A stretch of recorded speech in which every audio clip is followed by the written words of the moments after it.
Olá, voltamos aqui com a nossa lição 11 sobre o homem do pecado. Um assunto complexo, um assunto que quando nós estamos estudando, eu confesso que a minha mente chega a ter assim aquele pontinho de questionamento. Como assim? É um assunto que vai além da nossa compreensão. Somente por fé nós acreditamos nesse assunto. E aí, a palavra de Deus, que é a nossa base de regra, de fé e prática, que é o manual do ser humano, ela fala que sem fé, lá em Hebreus 11:6, é impossível agradar a Deus. E é necessário que aqueles que se aproximam de Deus creia que Ele existe e que é galardoador dos que o buscam, recompensador dos que o buscam. Você tem fé para acreditar nesse assunto do arrebatamento da igreja, do anticristo, da vinda de Jesus, do reino de Jesus, novos céus, nova terra? É assunto elevado demais para o nosso conhecimento humano. Somos limitados. E esse é um assunto do nosso Deus que é eterno. Mas nós temos a mente de Cristo. Você tem a mente de Cristo? Porque quando temos a mente de Cristo, nós conseguimos acreditar nessa verdade, nesse enigma que será esse novo reino, esse novo céu e essa nova terra. Então nós paramos sobre a missão do homem do pecado. Então a missão desse homem será quádrupla, será 4. Opor-se metodicamente a Deus, a Israel, a Cristo e à igreja. Opor-se a Deus. Satanás não ignora esse fato. Jamais logrará derrotar a Deus. Está lá em Jó 42:2. Por esta razão, volta-se contra todas as obras divinas. Ele tenta impedir prioritariamente o evangelho de Cristo de alcançar os confins do mundo, para que o reino dos céus jamais se instale na terra. Ferozmente opõe-se a Deus, aos santos anjos, à igreja, a Israel, aos redimidos do Cordeiro. Você pode estar lendo Daniel 10, do 13 ao 21, 1 Tessalonicenses 2, 18, Apocalipse 12, 10, 11, 13 e 17. Então Satanás, ele sabe que ele não pode contra Deus, porque Deus ele é o Todo-Poderoso. Tem alguém que fala, que o diabo é o diabo de Deus. Mas há uma batalha entre o bem e o mal. E então, como Satanás sabe que ele não pode se opor contra Deus, ele se opõe contra a sua obra, contra a sua criação, enquanto há tempo. Então, ele sabe que um dia o seu fim vai chegar. Então, ele tenta retardar esse fim o mais que ele pode, trabalhando incessantemente, para que o evangelho genuíno de Cristo não seja pregado, para que as pessoas não se arrependam a Cristo. Tem um versículo na Bíblia que fala, que o Deus deste século cegou o entendimento das pessoas para que as pessoas não venham a ver a luz do Evangelho e se arrepender. Eu sou apaixonada pela palavra de Deus porque essa palavra transforma, essa palavra liberta, essa palavra traz vida abundante em meio ao caos. Essa palavra traz mesa no deserto. Esta palavra nos promete uma terra que mana leite e mel. Essa palavra transforma o pecador, transforma o assassino. Essa palavra transforma o homem mais vil em uma criatura bondosa, amorosa, generosa, feliz, com domínio próprio. Porque somente um homem cheio com o Espírito Santo é um homem pleno, porque para isso Deus nos criou. Então, o diabo, ele se opõe contra toda a obra de Deus. Opor-se contra Israel.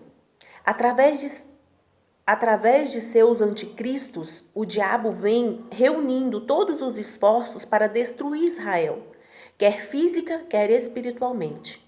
Êxodo 1, do 8 ao 22 e Apocalipse 2, 14. O que dizer da destruição em massa dos judeus durante a Segunda Guerra Mundial? Nesse período, mais de 6 milhões de pessoas foram brutal e covardemente assassinadas. Nós conhecemos a história. E é isso que a história nos relata. Então, durante a história, Satanás vem tentando destruir o Israel de Deus, porque ele sabe que Deus tem uma aliança com esse povo. E Deus é Deus que não quebra aliança. Deus, ele é Deus de alianças. Se você tem uma aliança com Deus, querido, você está seguro. E então nós vimos que em todo o tempo, Satanás ele tenta destruir Israel. Porque ele sabe que tem uma promessa de Deus para Israel. Mas todos os seus planos são frustrados, porque quanto mais tentam contra Israel, mais Israel sai vitoriosa. Porque tem um Deus que zela por Israel. Opor-se contra Jesus Cristo. Então nós vimos que Satanás ele tenta se opor contra Jesus Cristo desde antes do seu nascimento. Ali ele usou Herodes para tentar achar o menino e matá-lo. Vamos ver aqui. No início tentou matar fisicamente o Filho de Deus. Está lá em Mateus 2,13. Depois procurou enredá-lo na tentação do deserto. Mateus 4,1. Ele não conseguiu matá-lo na sua infância. Depois, quando Jesus foi para o deserto buscar o Senhor para começar a sua missão, ele foi lá tentar negociar com Jesus. Mas Jesus o venceu pelo poder da palavra de Deus. Vença todas as ofertas de Satanás na sua vida pelo poder da palavra de Deus. Para isso você precisa conhecer a palavra de Deus. E finalmente reuniu todos os seus recursos teológicos para destruir a genuína cristologia, o estudo da vida e da obra de Cristo. 1 João 4,2. Então, o diabo ele tenta de todas as formas influenciar aqueles que estão dispostos a falar genuinamente a verdade sobre Jesus. Mas ele não tem poder contra a igreja. O homem do pecado nega tanto a humanidade como a divindade do nosso Senhor. Quanto a nós, professaremos audaciosamente que Jesus Cristo é verdadeiro homem e verdadeiro Deus. Aleluia. Precisamos proclamar essa verdade ao mundo, que Jesus é verdadeiramente homem. E ele morreu para nos salvar. E ele é verdadeiramente Deus. E está voltando para reinar, como é o seu plano desde o início. E a quarta missão do anticristo é opor-se à igreja. Então, a primeira oposição do anticristo é opor-se a Deus, a segunda, opor-se a Israel, a terceira, opor-se a Cristo e a quarta, opor-se à igreja. O homem do pecado opõe-se impiedosamente aos discípulos de Jesus Cristo. João 15, 18 e 19. Ele sabe como usar o sistema mundano contra a igreja. Mas consolemo-nos, pois o que está em nós é mais poderoso que o maligno. Maior é o que está em nós do que o que está no mundo. Em Cristo somos mais do que vencedores. 1 João 4,4. Não temamos, pois, o que nos pode matar o corpo, mas nada pode fazer quanto a nossa alma. Mateus 10, 28. Amados, precisamos temer a Deus. Que além o diabo, ele pode matar o nosso corpo, mas ele não pode fazer nada com o nosso espírito. Mas se nós negarmos a Deus, Deus pode matar o nosso corpo e lançar o nosso espírito no inferno. Por isso temamos a Deus acima de todas as coisas. Então, a missão do homem do pecado passa pela oposição a Deus, a Israel, a Jesus Cristo e à igreja. A destruição do homem do pecado. Vejamos agora a ascensão, o auge e a ruína do homem do pecado. Ao contrário, o reino de Jesus Cristo, o império de Satanás, não é eterno, mas temporal e efêmero. Então, ao contrário do reino do nosso mestre, o reino de Satanás ele é temporal, enquanto que o reino de Jesus ele é eterno. Então, a ascensão do seu império. Tão logo a igreja for arrebatada, Deus permitirá que Satanás, através de seus dois escolhidos, a besta e o falso profeta, reine absolutamente por 3 anos e meio. Isso está registrado lá em Apocalipse 13, 5. O primeiro será um agente político e o segundo um delegado religioso. O auge do seu império. O homem do pecado, no auge do seu poder, dominará tanto a economia quanto a religiosidade humana, agrupando todas as coisas sob o seu comando. Podemos ler Apocalipse 13, 7, 8, 16 e 18. O seu governo, a princípio, será aceito por todos, sem qualquer contestação. A ruína de seu império.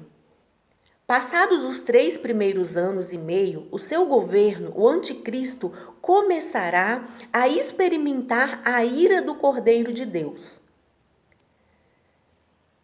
Sua ruína ocorrerá no auge de sua administração.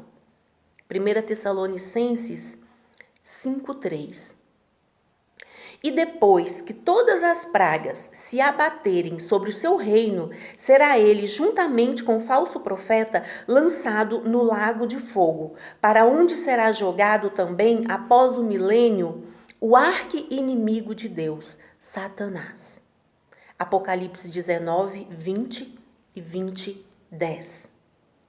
Então, depois desses acontecimentos, virá o fim. Virá o tão aguardado fim que Deus preparou para nós, para o seu povo, para a sua criação, que Ele criou desde o início. A vontade de Deus é que nós o adoremos, a vontade de Deus é que nós tenhamos comunhão com Ele. Mas depois que o pecado entrou no mundo, o homem se afastou de Deus. Mas para isso veio Jesus. Para que nele nós nos acheguemos novamente a Deus. E em Jesus o véu foi rasgado de cima a baixo. E todos que confessarem Jesus como único e suficiente Salvador têm livre acesso à presença de Deus. Se nos arrependermos dos nossos pecados e pedirmos a Deus para nos cobrir com o sangue de Jesus, porque o sangue de Jesus nos purifica de todo o pecado. Então, para encerrarmos,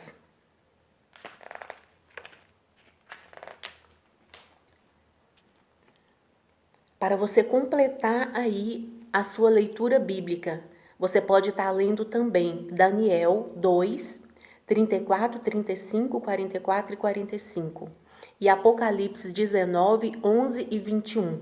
E e Apocalipse 19, 20. No entanto, ele não irá adiante, pois o Senhor Jesus o destruirá com o sopro da sua boca. 2 Tessalonicenses 2:8. Ninguém pode resistir ao Cordeiro de Deus, porque ele é o leão da tribo de Judá, o Rei dos Reis.